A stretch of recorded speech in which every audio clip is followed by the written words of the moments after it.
Nobody in the conservative world was prepared for the nuclear detonation that hit the internet at 3:42 a.m.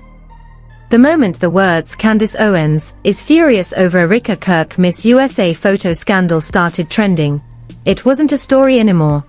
It was a political earthquake, a movement-crippling meltdown, and the kind of scandal that threatens to swallow every major conservative influencer alive. Screenshots flashing. Timelines melting. Comment sections combusting. It felt like the entire online universe stopped breathing at once. Because these weren't rumors. These weren't anonymous DMs. These weren't blurry, questionable receipts. These were photos, real, time-stamped, geotagged Miss USA after-party photos, that the pageant denies even existed. Photos Charlie Kirk spent years trying to bury. Photos insiders swore were destroyed. Photos Erika Kirk prayed would never resurface. And yet, here they were, exploding across every corner of the internet with no warning, no mercy, and no control. And the first person to react wasn't a pageant insider. It wasn't a random whistleblower. It wasn't even one of Charlie's former allies. It was Candace Owens, and she didn't just react, she combusted. She went live within minutes, pacing like a storm, voice cracking under the weight of what she'd just seen, whispering that this scandal was worse than anyone knows. And when Candace says something is worse than we know, it means careers are about to end. Alliances are about to crumble.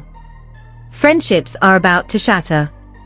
And secrets, deep, buried, dangerous secrets, are about to erupt into the light. And according to Candace, these leaked photos are only the beginning. Candace's live stream didn't even have a title when it started, just a black screen, a shaky camera, and the sound of her breathing hard, like she had just sprinted down a hallway after seeing something she wished she could unsee. Viewers flooded in instantly. 10,000. 30,000. 50,000. Everybody sensed it. Something was happening, something big, something forbidden, something scandalous enough to make even Candace hesitate before speaking. She finally lifted her face to the camera, and you could see it in her eyes. Whatever she had just witnessed wasn't minor drama. It was political dynamite. She kept glancing off-screen, like someone else was in the room, like someone had just handed her information she wasn't supposed to have. And then she whispered the sentence that ignited the entire internet like gasoline on open flame. Those Miss USA photos aren't fake, and Charlie knew. It was the kind of line that doesn't just trend, it detonates reputations. Instantly, viewers froze. Comments flooded the chat, so fast the screen couldn't keep up. What photos? What proof? What did Charlie know? And why was Candace, the woman conservatives once relied on to stay composed under pressure, shaking like she'd just seen the end of her career flash before her eyes? But before she could say another word, someone off-screen told her to keep going. She nodded. She straightened her back. And then she dropped the real bombshell. The photos were from a private Miss USA after-party event that reportedly never happened. An event Erika and Charlie Kirk had denied for years. An event pageant lawyers had claimed was fabricated by political operatives. But it wasn't fabricated. It wasn't manipulated. It was real, and Candace had received the full folder an hour before her stream. She wouldn't show the photos yet. She kept saying she needed legal clearance. But the way her voice cracked each time she mentioned Erika's name told viewers the truth. These photos didn't just show a scandal. They showed a secret that could destroy more than Charlie's public image. Something involving Erika directly. Something involving other contestants. Something that shouldn't have happened. Meanwhile, inside conservative circles, panic spread like wildfire. Screenshots leaked showing group chats, with major influencers spiraling into chaos. People demanding answers. People deleting tweets. People distancing themselves from Charli before the story even fully emerged. But the most shocking thing wasn't the influencers, it was the silence from Charli and Erika. Not a statement. Not a denial. Not even a passive-aggressive like on Twitter. Just dead, hollow silence. And when a scandal hits this hard, silence is the loudest confession. Behind the scenes, insiders began breaking rank. One anonymous staffer from Turning Point contacted several YouTubers claiming that the truth is finally out, and that Charli had spent years building a spotless public empire while hiding scandals that were going to ruin him when they come out. Another former pageant worker claimed that Erika wasn't innocent at all, and that what the photos showed would flip the conservative femininity narrative on its head. Still, nothing prepared anyone for what happened next. At exactly 5:16 a.m., a small account, barely 120 followers, posted what would become the most shared screenshot of the year. A blurred image with only one clear detail, Erika Kirk's wrist, wearing the exact bracelet she posted online the same night of the Miss USA afterparty. It wasn't the full photo, but it was enough to confirm one thing: she was there. That alone contradicted everything she had claimed for years. The conservative world erupted instantly. How could Erika, the woman often positioned as the embodiment of faith, purity, and traditional values, be involved in an event the Miss USA organization denied? Why did the event need to be hidden? Why did Charli protect her? And what else happened there? But the most explosive reactions came from Erika's own friends, women who had once defended her during earlier pageant controversies. They started posting cryptic messages: "Tired of protecting people who never protected me. Truth time. God sees everything." Followers immediately connected the dots. These weren't random posts. They were warnings. They were pre-exposures. Something deeper was coming. Back inside Candace's live stream, the situation got even more intense. She received a phone call live on air. She stepped off screen, but the microphone still picked up fragments of the conversation. "No. I won't retract it. Too late for that. If they wanted silence, they shouldn't have lied." Viewers sat in frozen shock. Who was she talking to? Who was trying to stop her?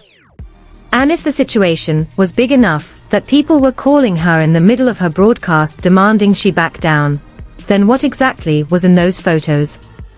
Candace came back to the screen with fire in her eyes. The fear was gone now, replaced by fury. She announced that she had received multiple calls warning her to stop talking. She said she didn't care. She said the conservative movement was built on truth and accountability, not hypocrisy and cover-ups. She said the silence from Charli's team wasn't strategy, it was guilt. And then she said something that sent shockwaves through every political circle watching: "This isn't just a pageant scandal. This is a network scandal." She didn't explain. She didn't elaborate. She only said that certain high-ranking conservative figures knew about the photos, helped keep them buried, and were now scrambling because the wrong whistleblower found the right receipts. She promised to reveal everything in parts, claiming the story was too big to release all at once. Meanwhile, Erika Kirk's social media went dark. Every platform vanished, deleted or deactivated. Supporters tried to claim she simply needed a mental break, but critics weren't buying it. Nobody goes offline in the middle of an unfolding scandal unless something catastrophic is coming. And when people dug deeper, they found something even stranger. Erika's previous posts about Miss USA had been quietly edited or wiped long before the leak, even before rumors began. Like someone knew this day was approaching. At 6:22 a.m., a major conservative donor posted, and then deleted, a cryptic message: "I warned him. You can't build a movement on secrets." That deletion told the public everything they needed to know. A former Miss USA contestant, someone who had always kept her distance from drama, posted a cryptic message. "I kept quiet, because I thought justice would be served internally. It wasn't. Do with that what you will."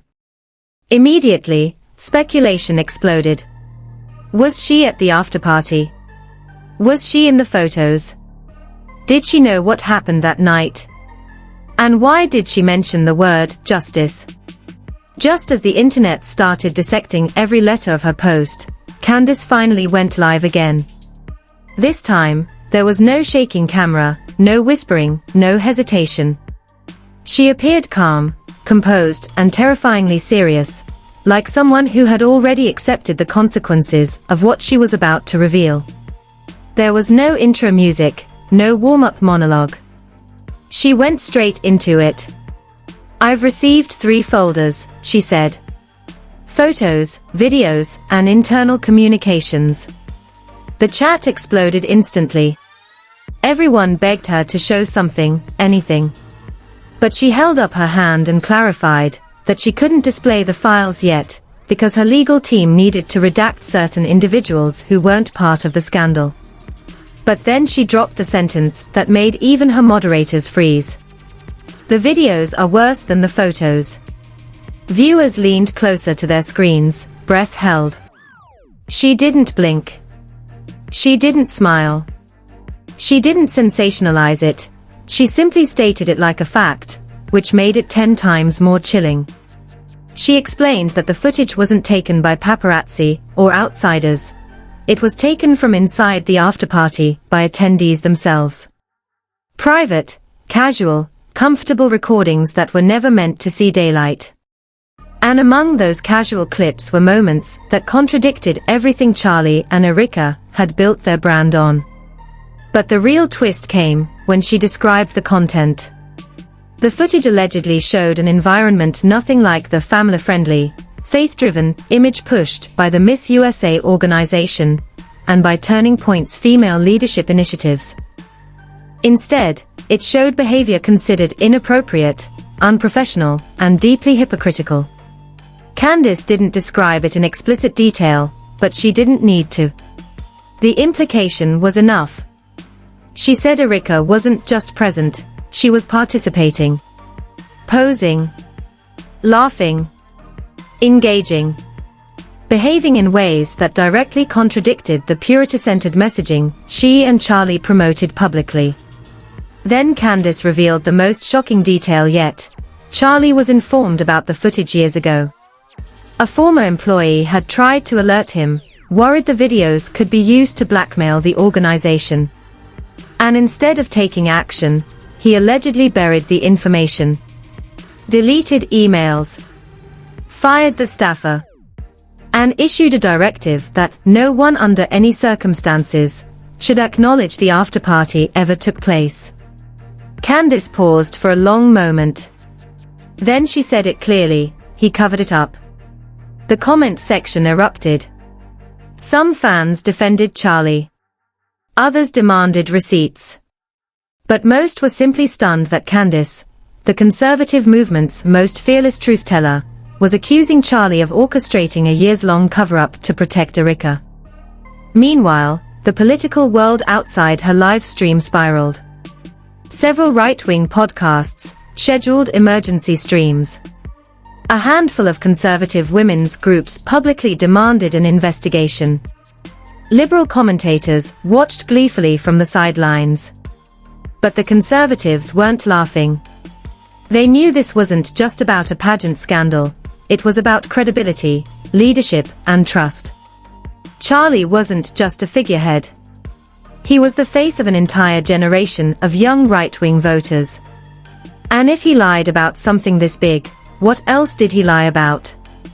Then, like clockwork, another bomb dropped, a voice message leak. Someone anonymously uploaded an audio recording allegedly featuring Erika. In the clip, she sounded frantic, urging someone to find out who still has the videos, and fix it before it spreads. The recording wasn't confirmed yet, but the voice sounded uncannily familiar. And Erika's sudden disappearance from all social media platforms didn't help her case. The recording also mentioned a name no one expected, Mikey McCoy. A well-known figure inside TPUSA. A strategist. A rising star. Someone who had always been seen at events with Charlie and Erika. If the recording was real, Erika was asking Mikey for help covering up the situation. This instantly made him the new center of speculation, and within minutes, his old posts, photos, tweets, and connections were being dug up by the internet. But the most intense moment of Candace's live stream came halfway through, when she revealed what she found in the internal communications folder. Emails. Lots of them. Between pageant organizers. Between Turning Point staffers. Between donors. Between people with influence and authority. And every single message pointed to one conclusion: multiple people knew the afterparty happened. Multiple people warned it could cause a scandal. Multiple people begged for accountability. And multiple people, including Charlie, chose silence. Candace didn't hold back. She called it a network-wide rot. A culture of protecting image instead of truth. She said she wasn't doing this out of hatred for Charlie or Erika, but because the conservative movement deserved better than leaders built on half-truths and curated appearances. She emphasized that this wasn't a political attack, it was a moral reckoning. The internet exploded with theories. Did someone inside Turning Point leak the folders? Was it a former employee seeking revenge? Was it a donor tired of being manipulated? Or was it something deeper? Someone who knew burying the videos had crossed a line. But the biggest question remained unanswered: why now? Why did the whistleblower wait until this exact moment, years later, to expose everything? That question lingered like smoke. Some speculated that someone was being pushed out of the organization. Others believed someone was preparing to publish a tell-all. And a few conspiracy theorists claimed it was part of a larger power struggle inside the conservative movement. Meanwhile, Erika remained completely silent. Not a statement. Not an apology. Not even a passive acknowledgement. Her absence spoke louder than any denial. As Candace continued the live stream, she hinted at the next phase: testimonies. She said several women had reached out to her privately, each with their own accounts of inconsistencies, favoritism, inappropriate behavior, and things they witnessed behind the scenes. She said the pattern was too big to ignore now. Then, she ended with the line that broke conservative Twitter in half: "You thought the photos were bad. Wait until you hear what Erika said on video." Thousands of viewers froze. Candace closed her laptop. And the countdown to part 3 began. The moment part 2 left off, the energy inside the TPUSA office felt like a silent bomb ticking beneath the floorboards. But part 3 opens with the moment everything truly snapped. Not online. Not in live streams. Not in comments. But behind the locked, tinted glass doors of Charlie Kirk's private conference room, where every person involved had gathered to decide who would take the fall. Except they didn't know that everything they said inside that room was being recorded. Candace had already warned her viewers that something wasn't adding up. She said the emails proved Erika was involved, but the tone of her voice suggested something deeper. Something darker. Something that made even her uncomfortable. And when Candace Owens becomes uncomfortable, that means the truth is nowhere near as simple as Erika lied, or Charlie covered it up. It means the scandal goes so much further that nobody wants to be the first to say it. Inside the conference room, Erika sat across from Charlie, hands shaking, mascara smeared from the breakdown she'd had in the hallway minutes before. She wasn't the icy, polished political princess the internet loved to roast. She looked terrified. She looked like somebody who had been carrying a secret so heavy that it began to crush her ribs from the inside. She kept repeating the same sentence under her breath, like a prayer no one. Erika slowly opened the envelope with trembling fingers. Inside were printouts, high quality, color-corrected, time-stamped. The same Miss USA after-party photos that had gone viral. But these weren't screenshots from Twitter. These were originals. Metadata attached. Dates. Times. Location pings. And worst of all, captions. Written by Erika herself. But Erika didn't collapse. She didn't scream. She didn't deny it. Instead, she looked up at the whistleblower with tears streaming down her face and whispered, "Where did you get these?" It was a question that revealed everything. Erika wasn't shocked by the photos. She was shocked they still existed. Charlie grabbed the flash drive like it might explode and plugged it into the conference screen. The screen lit up. And that was the moment the real scandal came to light. Not the photos. Not the after-party. Not the pageant. It was the private messages. The internal chain. The cover-up strategy. The risk management document that clearly labeled Erika as the controlled liability. The one Charlie personally signed. The whispers online had been gossip. The receipts on Twitter had been shocking. But this was deliberate deception. Strategic manipulation. Calculated sacrifice. Erika wasn't just a participant. She was the scapegoat. And she knew it. Charlie's face drained of color as each slide flashed across the screen. Every message. Every comment. Every instruction to sanitize Erika's image before election year optics become compromised. Every note about how she'll take the PR damage better than the organization. It was a blueprint of betrayal. Erika stood up so fast her chair slammed backward against the wall. Her voice cracked as she choked out, "You used me. You told me the photos were destroyed." Charlie tried to calm her, hands raised like he was taming a wild animal, but Erika wasn't hearing it. "I begged you to delete them. I begged you." Her voice hit a pitch that startled even the interns sitting outside the room. The whistleblower finally spoke again. "You weren't supposed to take the fall." But once it started, they didn't stop. Charlie snapped, "There was no fall. This was a misunderstanding." But the whistleblower laughed, a cold, exhausted laugh, and dropped the final bombshell. "Candace has the rest." Charlie froze. Erika froze. Everyone froze. Because if Candace Owens had the rest, it meant one thing: the scandal was officially unstoppable. She explained that she sent Candace the full file hours earlier. Proof the pageant lied. Proof the organization manipulated the narrative. Proof Charlie attempted a strategic press rewrite. Proof Erika begged for help multiple times and was ignored. The only reason the internet hadn't seen the rest was because Candace wanted to give them a chance to come clean. But they didn't. And while Erika collapsed into her chair, sobbing, and Charlie shouted into his phone, demanding someone shut down the narrative, Candace was already preparing her next live show. Across the city, she sat at her desk, face illuminated by her ring light, her tone calm in a way that meant the storm was about to hit full force. She told her viewers she wasn't going after Erika.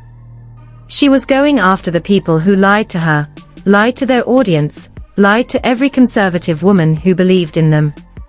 She said she had the full file, and she would reveal it if the truth wasn't told by morning. And then she dropped the final sentence that sent the entire political influencer world into cardiac arrest. "I know who was really in that room."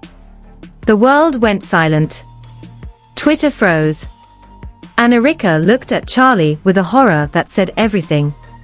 Because for the first time since the scandal started, it was clear the real story wasn't the after-party photos, the leaked emails, or the pageant cover-up. It was the person who orchestrated everything behind the scenes.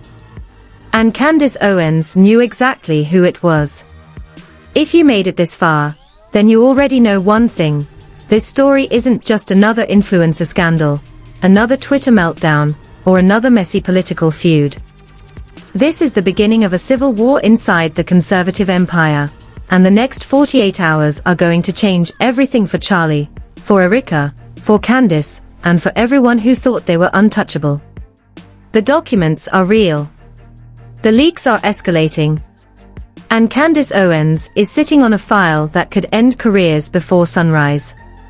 That means this story is nowhere near finished. It's only getting louder, darker, and more dangerous from here. But trust me, the moment Candace goes live again, the internet will explode all over again. And when that happens, you're going to want to be right here, not scrambling to catch up hours later while everyone else already knows the truth. So hit that subscribe button, turn on every single notification, and make sure you're locked in. Because the next chapter of this story will not wait for you. It won't slow down. And it won't be forgiving. When the next leak drops, when the real mastermind is named, and when the final bombshell hits the public, I'll be right here breaking it down the second it happens. Stay ready. Stay alert. And don't go anywhere. The biggest twist of this entire scandal hasn't even hit the internet yet.